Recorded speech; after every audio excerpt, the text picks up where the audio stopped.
KDMC मधील युतीतील जागा वाटप जाहीर झाल्यानंतर कल्याण पूर्वेत भाजप कार्यकर्त्यांमध्ये तीव्र नाराजी पाहायला मिळाली। आमदार सुलभा गायकवाड यांच्या कार्यालयात रात्री कार्यकर्त्यांनी गोंधळ घालत युती नको, स्वबळावर निवडणूक लढवावी अशी जोरदार मागणी केली। युतीत भाजपाला केवळ 7 जागा मिळाल्याने कार्यकर्ते संतप्त झाले। समजूत काढण्यासाठी जिल्हाध्यक्ष नंदू परब व निवडणूक प्रभारी नरेंद्र सूर्यवंशी दाखल झाले, मात्र कार्यकर्ते ऐकण्याच्या मनस्थितीत नव्हते।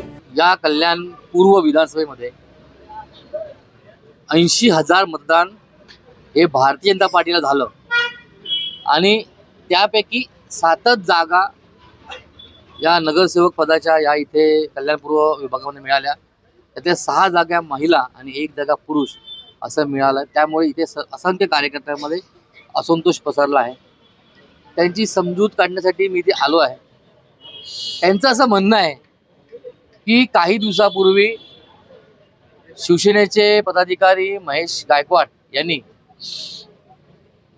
स्वबळ लढूची इच्छा व्यक्त केलेली आहे आणि त्याप्रमाणे यांचं असं म्हणणं आहे की आम्ही स्वबळ लढू, आमची तयारी आहे। त्यांचं आव्हान यांनी स्वीकारलं असं म्हणणं आहे। सगळ्यांना नमस्कार। आज इथे जी लोक जमलेली आहेत ते येणाऱ्या इलेक्शनमध्ये जे तिकीट वाटप झालंय त्याची नाराजी आहे। आता आपल्याला बीजेपीला हे कळलं पाहिजे की कल्याण पूर्वमध्ये बीजेपी ही नव्हती। ज्या वेळेला आमदार गणपत गायकवाड उभे राहिले बीजेपी मधून, तर त्यावेळेला त्यांनी 9 सीट निवडून आणल्या आणि नंतर करोनामुळे ते इलेक्शन लेट गेलं। आता जर तुम्ही 122 आहात तर तुम्ही 7 तिकीट देऊन आमचा अपमान करताय। आणि रवींद्र चव्हाण साहेबांना कळलं पाहिजे, तुम्ही महाराष्ट्रात बीजेपी वाढवता आणि कल्याणमध्ये त्याचं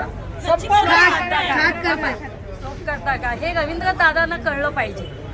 आणि जर तुम्ही एवढ्या महिला आहेत, एवढे पुरुष आहेत, तुम्ही बूथ कमिट्या करा, तुम्ही पन्ना प्रमुख करा, तुम्ही हे करा ते करा, कायम बीजेपी मध्ये महिलांना काम आहे आणि सगळ्यांना पुरुषांना पण काम आहे। जर एवढं कार्यरत जर एवढ्या महिला पुरुष असतील तर तुम्हाला बीजेपीच्या इथे 7 तिकीट देऊन काय तुम्ही उद्देश साध्य केलं? बरं जाऊ दे, तुम्हाला तिकीट द्यायचं होतं ना, थांबा जरा, तिकीट द्यायचं होतं ना 7, मान्य आहे आम्हाला। तुम्ही 8 दिवस आधी का डिक्लेअर केलं नाही? ही लोकशाही आहे, ज्याने त्याने आपला मार्ग मोकळा केला असता। ही लोकशाही आहे, ज्याने आपला मार्ग मोकळा केला असता। मी पक्षाला विनंती करते, तुम्ही काय एवढं लेट तिकीट दिल्या? बघा 2 दिवसा, उद्याचाच दिवस आहे, परवापासून काहीतरी तिकीट भरणं मागे घेणं का आहे, तो एक भाग वेगळा आहे, पण असं करायला नको पाहिजे। तुम्ही मैत्री म्हणता, ही मैत्री नाहीये, हे दुश्मन आहे, समजलं ना? हे दुश्मन आहेत।